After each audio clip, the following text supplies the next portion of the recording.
Құрметті президент Тоқаев, менің қазақ бауырым, сізге қайрылымды қырғыздың демі, планетаның демі Гүлзат Мамытбек айтып жатыр.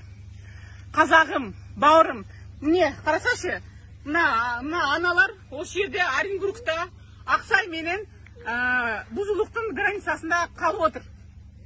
Қазағым, мен сізден өтінем, мен сізден сұранам. Мына границаны ашасашы, шырағым. Мен сенден өтініп тұрмын. Бүгін аналардың күні, бүгін аналардың мейрамы. Бірақ мына аналар кішкентай балалар менен бойында бар, қос бойлы әйелдер мына жердің үстінде жатыр. Ашық аспанның түйінде. Қазағым, мен сенден сұранам.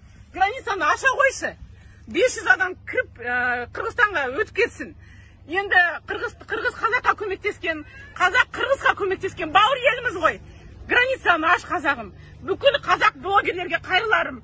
Границаны ашқанға көмектесіңдерші, қазақтарым. Мен 18 жылы Қазақстанның мотиваторы деген премия алғам.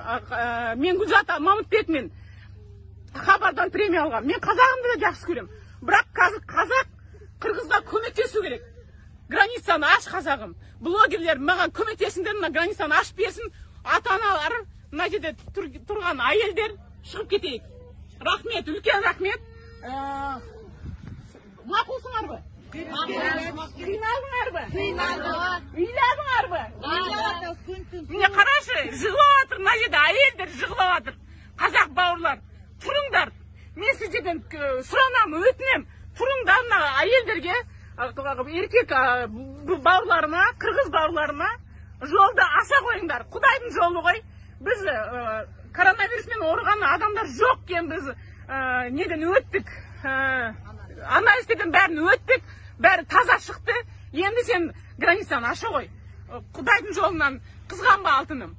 Үлкен рахмет. Қазақтың жүрегі бар екеніне мен бүкіл жүрегіммен сенем.